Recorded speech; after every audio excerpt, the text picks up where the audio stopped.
Hello friends, आशा करी आपणकर OTT परीक्षा भल हो।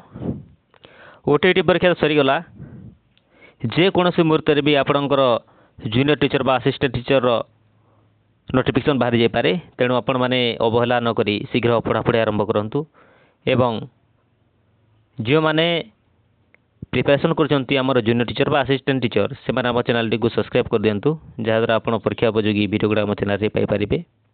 आज आम नहीं पेपर 2 सोशल स्टडीज किसी पछा पछा एमसीक्यू जहाँ आपणकर जूनियर टीचर बा असिस्टेंट टीचर परीक्षा गुरुत्वपूर्ण हम। तेणु भिडियो शेष पर्यंत देखूँ और जो मैंने चैनल प्रथम थर पर आसती कि चैनल को सब्सक्राइब करना दयाकर चैनल को सब्सक्राइब कर दिंतु। चलतु आरंभ करिया आम सोशल स्टडी प्रथम नंबर को। प्रथम प्रश्न देछि, निम्नोक्त मध्यरु केउमानकर क्रम विकास घटी मनुष्य सृष्टि होइछि। निम्नोक्त मध्यरु केउमानकर क्रम विकास घटी मनुष्य सृष्टि होइछि। यार सठिक उत्तर हेउछि ऑप्शन ए नृबानर। बुझेला। चलंतु आम परवर्ती प्रश्न को देखिबा। परवर्ती प्रश्न हेउछि, निम्नोक्त मानक मध्यरु केउ माने नृबानर अटंती। निम्नोक्त मानक मध्यरु केउ माने नृबानर अटंती। Option A chimpanzee, option B gorilla, option C orangutan, option D केही नुहंती। यार सठिक उत्तर हेउछि ऑप्शन डी केही नुहंती। बुझेला। चलंतु आम परवर्ती प्रश्न को देखिबा। परवर्ती प्रश्न देछि, निम्नोक्त मानक मध्यरु कहार शरीर गठन मनुष्य शरीर गठन परि अटे। निम्नोक्त मानक मध्यरु कहार शरीर गठन मनुष्य शरीर गठन परि अटे। Option A gibbon, option B gorilla, option C chimpanzee, option D orangutan. यार सठिक उत्तर हो ऑप्शन बी गोरिल्ला। बुझेला। गोरिल्लार शरीर गठन मनुष्य शरीर गठन परि। चलंतु आम परवर्ती प्रश्न को देखिबा। परवर्ती प्रश्न हेउछि, वैज्ञानिक मानक मत अनुजाई आज को केते वर्ष पूर्वे मनुष्य सृष्टि होइतिला। वैज्ञानिक मानक मत अनुजाई आज को केते वर्ष पूर्वे मनुष्य सृष्टि होइतिला। यार सठिक उत्तर हेउछि ऑप्शन सी 15 लाख वर्ष पूर्वे। बुझेला। चलंतु परवर्ती प्रश्न को आम देखिबा। परवर्ती प्रश्न हेउछि, इतिहास हेउछि अतीतर मनुष्य मानकर कार्यकलापर वैज्ञानिक विश्लेषण। किए कहिथिले? इतिहास हेउछि अतीतर मनुष्य मानकर कार्यकलापर वैज्ञानिक विश्लेषण। ए कथा किए कहिथिले? यार सठिक उत्तर हो ऑप्शन ए हेरोडोटस। बुझेला। चलंतु आम परवर्ती प्रश्न को देखिबा। परवर्ती प्रश्न हेउछि, इतिहास पढ़िबा द्वारा आम्भे निम्नोक्त क्यों विषय धारण पाई न थाऊ। इतिहास पढ़िबा द्वारा आम्भे निम्नोक्त क्यों विषयर धारण पाई न थाऊ। ऑप्शन ए शासन करिबार विभिन्न प्रणाली, ऑप्शन बी समयानुक्रमिक घटनावली, ऑप्शन सी अतीत प्रचलित विभिन्न कुप्रथा अंधविश्वास, ऑप्शन डी पशुपक्षी मानकर जीवन शैली। यार सठिक उत्तर हो ऑप्शन डी पशुपक्षी मानकर जीवन शैली। चलंतु आम परवर्ती प्रश्न को जिबा। परवर्ती प्रश्न हेउछि, इतिहास एक डेस्क अटे। शून्य स्थान पूरण निमंते निम्नोक्त मध्यरु केउटी प्रयोज्य अटे। इतिहास एक डेस्क अटे। शून्य स्थान पूरण निमंते निम्नोक्त मध्यरु केउटी प्रयोज्य अटे। यार सठिक उत्तर हेउछि ऑप्शन सी प्रमाण करा जाय पार नथिबा तथ्य। बुझेला। चलंतु आम परवर्ती प्रश्न को देखिबा। परवर्ती प्रश्न देछि, ओडिशार भुवनेश्वर निकटवर्ती धौली पहाड़ रे पत्थर उपरे क्यों शासकों शासन नीति लेखा रही। ओडिशार भुवनेश्वर निकटवर्ती धौली पहाड़ रे पत्थर उपरे क्यों शासकों शासन नीति लेखा रही। यार सठिक उत्तर हो ऑप्शन बी अशोक। बुझेला। चलंतु आम परवर्ती प्रश्न को देखिबा। परवर्ती प्रश्न हेउछि, गंजामर जौगढ़ ठारे पत्थर रे केते वर्ष तलर लेखा रही अछि। गंजामर जौगढ़ ठारे पत्थर रे केते वर्ष तलर लेखा रही अछि। ऑप्शन ए 1500 वर्ष, ऑप्शन बी 2100 वर्ष, ऑप्शन सी 5200 वर्ष, ऑप्शन डी 2500 वर्ष। यार सठिक उत्तर हो ऑप्शन सी 5200 वर्ष। परवर्ती प्रश्न को आम देखिबा। परवर्ती प्रश्न देछि, केउ विषय जानिबा पई मुद्रार अध्ययन एकांत आवश्यक। केउ विषय जानिबा पई मुद्रार अध्ययन एकांत आवश्यक। ऑप्शन ए सामाजिक समृद्धि, ऑप्शन बी अर्थनैतिक समृद्धि, ऑप्शन सी राजनैतिक समृद्धि, ऑप्शन डी धार्मिक समृद्धि। यह ହେଉଛି ତୁମମାନଙ୍କ ପାଇଁ ହୋମୱାର୍କ। ଉତ୍ତର ନିଶ୍ଚିତ ଭାବରେ କମେଣ୍ଟ ବକ୍ସରେ ଜଣେଇବେ ଏବଂ ଯେଉଁମାନେ ଚ୍ୟାନେଲକୁ ସବସ୍କ୍ରାଇବ୍ କରୁନାହାନ୍ତି ଦୟାକୁ ଚ୍ୟାନେଲଟିକୁ ସବସ୍କ୍ରାଇବ୍ କରିଦେବେ।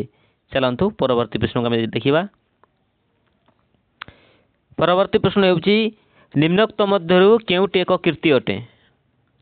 ନିମ୍ନୋକ୍ତ ମଧ୍ୟରୁ କେଉଁଟି ଏକ କୀର୍ତ୍ତି ଅଟେ? ଏହାର ସଠିକ୍ ଉତ୍ତର ଯିବ ଅପସନ୍ ଏ କୁତୁବ ମିନାର। ଚାଲନ୍ତୁ ଆମେ ପରବର୍ତ୍ତୀ ପ୍ରଶ୍ନକୁ ଦେଖିବା। ପରବର୍ତ୍ତୀ ପ୍ରଶ୍ନ ହେଉଛି ମୁଦ୍ରା କେବେ ପ୍ରଚଳନ ହୋଇଥିଲା? ମୁଦ୍ରା କେବେ ପ୍ରଚଳନ ହୋଇଥିଲା? ଅପସନ୍ ଏ ଖ୍ରୀଷ୍ଟପୂର୍ବ ପ୍ରଥମ ଶତାବ୍ଦୀ, ଅପସନ୍ ବି ଖ୍ରୀଷ୍ଟପୂର୍ବ ଦ୍ୱିତୀୟ ଶତାବ୍ଦୀ, ଅପସନ୍ ସି ଖ୍ରୀଷ୍ଟପୂର୍ବ ତୃତୀୟ ଶତାବ୍ଦୀ, ଅପସନ୍ ଡି ଖ୍ରୀଷ୍ଟପୂର୍ବ ଚତୁର୍ଥ ଶତାବ୍ଦୀ। ଏହାର ସଠିକ୍ ଉତ୍ତର ଯିବ ଅପସନ୍ ଡି ଖ୍ରୀଷ୍ଟପୂର୍ବ ଚତୁର୍ଥ ଶତାବ୍ଦୀରେ ମୁଦ୍ରା ପ୍ରଚଳନ ହୋଇଥିଲା। ଚାଲନ୍ତୁ ଆମେ ପରବର୍ତ୍ତୀ ପ୍ରଶ୍ନକୁ ଦେଖିବା।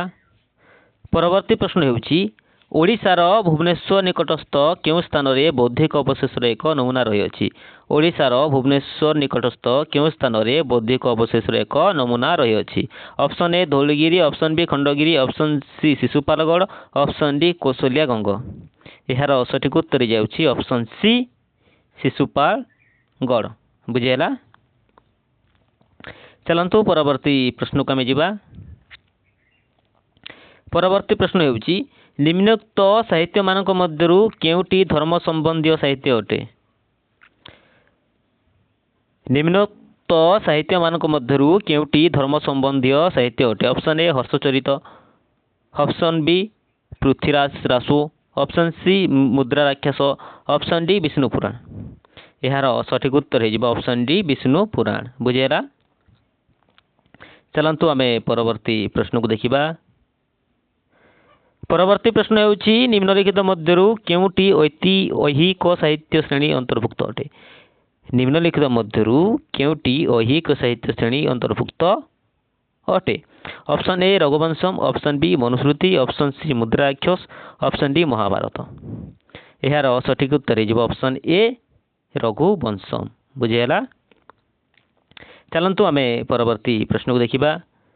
ପରବର୍ତ୍ତୀ ପ୍ରଶ୍ନ ଦେଇଛି ନିମ୍ନୋକ୍ତ ମଧ୍ୟରୁ କେଉଁ ଶାସକଙ୍କ ସମୟରେ ଗ୍ରୀକ୍ ପରିବ୍ରାଜକ ମେଗାସ୍ଥିନିସ୍ ଭାରତକୁ ଆସିଥିଲେ? ନିମ୍ନୋକ୍ତ ମଧ୍ୟରୁ କେଉଁ ଶାସକଙ୍କ ସମୟରେ ଗ୍ରୀକ୍ ପରିବ୍ରାଜକ ମେଗାସ୍ଥିନିସ୍ ଭାରତକୁ ଆସିଥିଲେ? ଏହାର ସଠିକ୍ ଉତ୍ତର ହୋଇଯିବ ଅପସନ୍ ବି ଚନ୍ଦ୍ରଗୁପ୍ତ ମୌର୍ଯ୍ୟ। ବୁଝିହେଲା? ଚାଲନ୍ତୁ ଆମେ ପରବର୍ତ୍ତୀ ପ୍ରଶ୍ନକୁ ଦେଖିବା। ପରବର୍ତ୍ତୀ ପ୍ରଶ୍ନ ହେଉଛି ପୁରାତନ କାଳରେ ଲୋକମାନେ ଲେଖି ପଢ଼ି ଶିଖିନଥିଲେ କିମ୍ବା ଲିଖିତ ଆକାରରେ କେଉଁ ଘଟଣା ନଥିଲା, ତେବେ ସେ ସମୟର ମନୁଷ୍ୟମାନଙ୍କ ସମ୍ପର୍କରେ ଜାଣିବା ପାଇଁ କେଉଁ ତଥ୍ୟ ଉପରେ ଆମେ ନିର୍ଭର କରୁ? ପ୍ରଶ୍ନ ପୁଣି ଥରେ କହୁଛି, ପୁରାତନ କାଳରେ ଲୋକମାନେ ଲେଖି ପଢ଼ି ଶିଖିନଥିଲେ କିମ୍ବା ଲିଖିତ ଆକାରରେ କେଉଁ ଘଟଣା ନଥିଲା, ତେବେ ସେ ସମୟର ମନୁଷ୍ୟମାନଙ୍କ ସମ୍ପର୍କରେ ଜାଣିବା ପାଇଁ କେଉଁ ତଥ୍ୟ ଉପରେ ଆମେ ନିର୍ଭର କରୁ? ଏହାର ସଠିକ୍ ଉତ୍ତର ହୋଇଯିବ ଅପସନ୍ ଡି ପ୍ରତ୍ନତାତ୍ତ୍ୱିକ ଖନନ ଓ ଅନୁସନ୍ଧାନ। ବୁଝିହେଲା? ଏହାର ସଠିକ୍ ଉତ୍ତର ହୋଇଯିବ ପ୍ରତ୍ନତାତ୍ତ୍ୱିକ ଖନନ ଓ ଅନୁସନ୍ଧାନ। ଚାଲନ୍ତୁ ଆମେ ପରବର୍ତ୍ତୀ ପ୍ରଶ୍ନକୁ ଯିବା। ପରବର୍ତ୍ତୀ ପ୍ରଶ୍ନ ଦେଇଛି ପ୍ରାଚୀନ କାଳର ଲୋକମାନଙ୍କ ଚିତ୍ରକଳାର ନିଦର୍ଶନ ଆମେ କେଉଁ ସ୍ଥାନମାନଙ୍କରେ ପାଇଥାଉ? ପ୍ରାଚୀନ କାଳର ଲୋକମାନଙ୍କ ଚିତ୍ରକଳାର ନିଦର୍ଶନ ଆମେ କେଉଁ ସ୍ଥାନମାନଙ୍କରେ ପାଇଥାଉ? ଏହାର ସଠିକ୍ ଉତ୍ତର ହୋଇଯିବ ଅପସନ୍ ସି ଗୁମ୍ଫାମାନଙ୍କରେ। ବୁଝିହେଲା? ଚାଲନ୍ତୁ ଆମେ ପରବର୍ତ୍ତୀ ପ୍ରଶ୍ନକୁ ଦେଖିବା। ପରବର୍ତ୍ତୀ ପ୍ରଶ୍ନ ହେଉଛି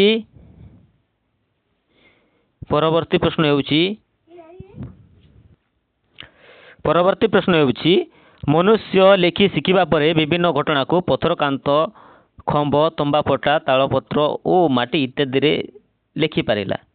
ଏହି ଅବସ୍ଥାକୁ କେଉଁ ଯୁଗ କୁହାଯାଏ? ମନୁଷ୍ୟ ଲେଖି ଶିଖିବା ପରେ ବିଭିନ୍ନ ଘଟଣାକୁ ପଥର କାନ୍ଥ, ଖମ୍ବ, ତମ୍ବାପଟା, ତାଳପତ୍ର ଓ ମାଟି ଇତ୍ୟାଦିରେ ଲେଖିପାରିଲା। ଏହି ଅବସ୍ଥାକୁ କେଉଁ ଯୁଗ କୁହାଯାଏ? ଏହାର ସଠିକ୍ ଉତ୍ତର ହୋଇଯିବ ଅପସନ୍ ବି ଐତିହାସିକ ଯୁଗ।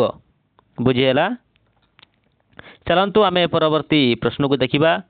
ପରବର୍ତ୍ତୀ ପ୍ରଶ୍ନ ହେଉଛି आद्य ऐतिहासिक जुगरे केउं स्थान रे एक सभ्यता गढ़ी उठिथिला आद्य ऐतिहासिक जुगरे केउं स्थान रे एक सभ्यता गढ़ी उठिथिला यार सठिक उत्तर हो ऑप्शन ए सिंधु नदी कूल रे बुझीगला।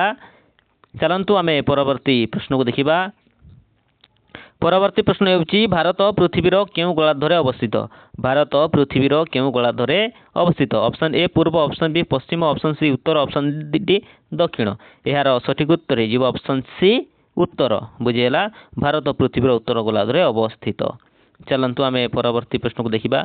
परवर्ती प्रश्न देछि भारतर केउंटी सर्वबृहत प्राकृतिक अंचल अटे भारतर केउंटी सर्वबृहत प्राकृतिक अंचल अटे यार सठिक उत्तर हो ऑप्शन सी केन्द्रस्थ मालभूमि बुझीगला। चलंतु परवर्ती प्रश्न को आमे देखिबा। परवर्ती प्रश्न हेउची भारतर केउं पार्श्व थिबा संकीर्ण गिरिपथ देई विदेशी आक्रमणकारी व्यवसायी और परिव्राजक माने भारत को आसी पारिथिले प्रश्न पुणी ଥରେ कहुची भारतर केउं पार्श्व थिबा संकीर्ण गिरिपथ देई विदेश आक्रमणकारी व्यवसायी और परिव्राजक माने भारत को आसी पारिथिले यार सठिक उत्तर हो ऑप्शन बी उत्तर पश्चिम पार्श्व रे। चलंतु आज आम आज शेष प्रश्न आड़ को देखिबा। आज शेष प्रश्न हेउची भारतर पूर्व उपकूल अंचल रे केउं स्थान रु केउं स्थान को व्यापी अछि भारतर पूर्व उपकूल अंचल केउं स्थान रु केउं स्थान को व्यापी अछि यार सठिक उत्तर हो ऑप्शन डी ओडिशा रु तमिलनाडु बुझेला। भारतर पूर्व उपकूल अंचल तो ओडिशा रु तमिलनाडु स्थान को व्यापी अछि। आज आम 24 एमसीक्यू नेउथिले 24 एमसीक्यू आपण केते नंबर रखिले निश्चित भाव कमेंट कर जणाते जो मैंने चैनल सब्सक्राइब करना दया चैनल सब्सक्राइब कर दिंतु। धन्यवाद।